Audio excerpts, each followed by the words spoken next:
guys, so today I'm doing something a little bit different, which is uploading. I have decided that I am going to make a video presentation for my school's GSA. Usually people in the club will make like PowerPoints, but I can't do PowerPoints. I get so nervous when I'm presenting in front of my peers. My hands get shaky and they're sweaty and my voice is cracking and it's just not a fun time and I don't want to mess up in front of my queer peers. My queers. Nailed it. But anyways, today I'm going to be talking about something that has been on my mind as of recently, and that is queerbaiting in media. Right now, you're probably saying to yourself, Alec, what is queerbaiting? Is it like when you go fishing with your dad and you put a gay worm on the hook and cast your line out into an LGBT pond and see how many gay guppies you can reel in? Well, actually, besides the dad part, yeah. So the fisherman is the media, corporations, TV channels, movies, books, magazines, all that jazz. The pond is the LGBTQ community. And the fish inside the pond are obviously the members of the LGBTQ community. It's the worm. It's the worm that's the problem. The worm is bait. Fishermen use it to catch fish. The media uses queerbaiting to lure in LGBTQ community members to watch their shows or read their books or see their movies. Now, queerbaiting, according to Wikipedia, is when people in the media, usually television or movies, add homoerotic tension between two characters to attract more liberal and queer viewers, with the indication of them not ever getting together for real in the show, book, or movie. TV shows, movies, magazines, books, literally any form of media that you can think of uses queerbaiting to enlarge their fan base. Basically, these people that are creating these forms of media are so bad at writing that they need to rely on homoerotic subtext to keep their stories relevant. And the thing is, we fall for it. We fall for it every time. It's not because we're stupid, it's not an intellectual thing. It's because we're hopeful. We're hopeful that we're finally getting representation in media. I mean, the two main characters of a heterosexual love story don't start off dating right away. They go through the same kind of tension. This could be it. But it isn't. It isn't it.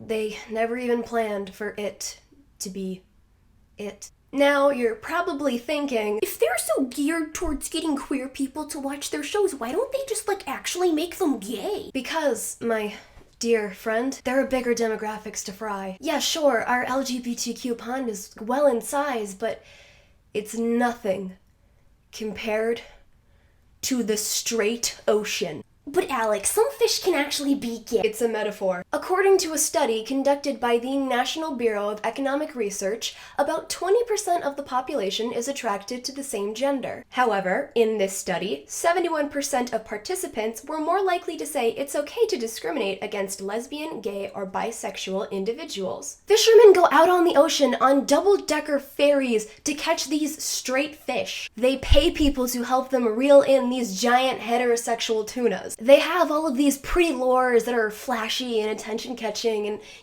what do we get? A gay worm.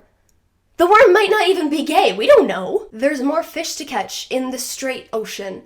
The demographic there is 4 times bigger than the one in our little pond. But if 71% of this giant ocean doesn't like queer relationships, then you can't have any queer relationships in your show, which is why queerbaiting was invented. The media cares about money, and that's really it. The more money, the better. So why not just try to appeal to both demographics? Put in 2 girls, but make it so that their relationship can be interpreted or misinterpreted as, just really close friends, Just gal pals. That way, the 71% will be satisfied, and the gays will be left sitting on the edge of their seat, watching in anticipation as they wait for the two to just kiss all. The media leaves these characters' sexualities as a huge mystery. Are they gay? Are they not gay? They could be, but.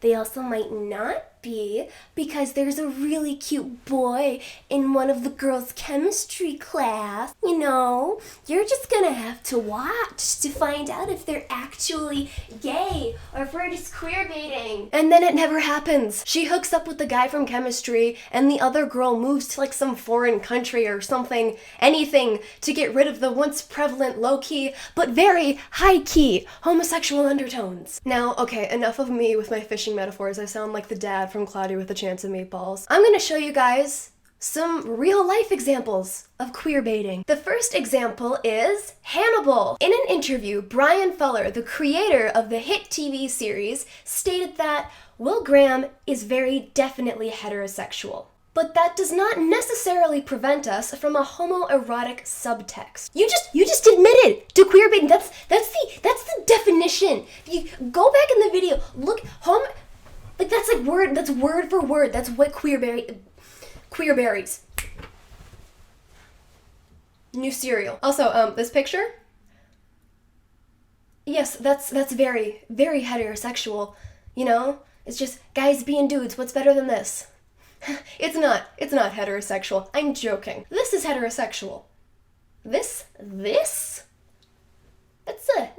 No. Mm-mm. My second example is Teen Wolf. In an interview with Jeff Davis, the creator of the show, he responded to some fans asking about the chemistry between Styles and Derek. Davis stated, "We've certainly made some hints to the possibility of Styles being bisexual."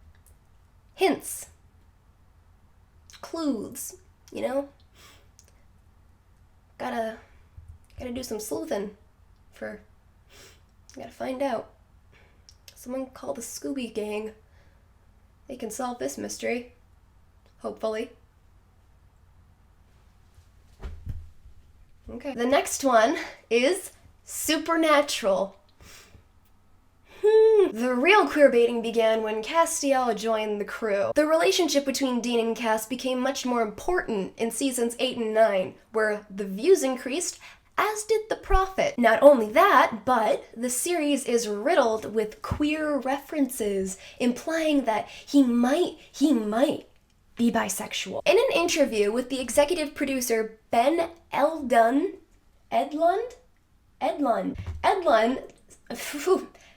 Ben stated, "Well, that's the weird thing, is that it reads in this weird way where it does feel like Dean's a little bit like, it's almost like a romantic comedy kind of fluster, which is very interesting for the character Dean, like, because it just sort of suggests this potential. Potential.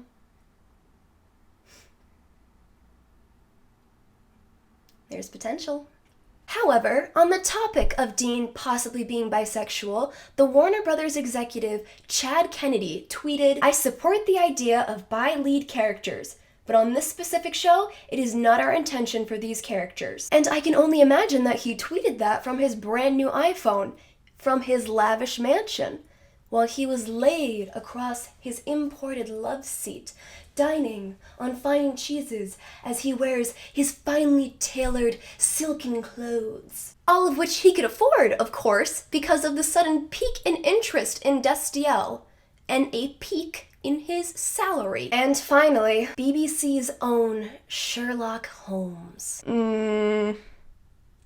I'm scared to call this one out because I feel like I've already struck a nerve with Supernatural, but it'd honestly be a crime if I didn't. Moffat, you're not clever, boy. I don't need to be Sherlock Holmes to see what you're doing. At a Meet the Filmmakers talk with the cast and Moffat at the London Apple Store, Watson's actor Martin Freeman dropped the bombshell that we got mullered into a gay club, apparently surrounded by a number of topless gay men. Co-star Benedict Cumberbatch added that I had no idea why we were there and what it was and why they didn't have their clothes on, and then it dawned on me. Not to mention these, all these very, very not straight looks. That is not straight. Look at him. He's like looking at his lips. This one is a gif. He's looking at his lips. And then of course we get this wonderful line.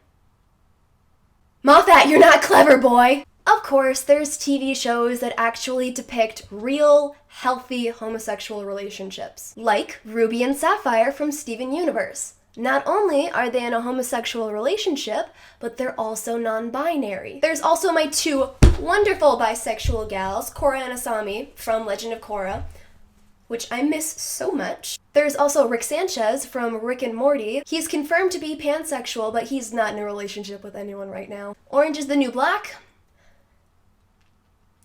I don't think that one needs any explaining. Okay, this video is running kinda long, so I'm gonna end it here. I have cited all of my sources in the description below, so if you guys wanna go read those articles, then you can. And thank you for listening to me unload a salt shaker onto a gay smoked salmon.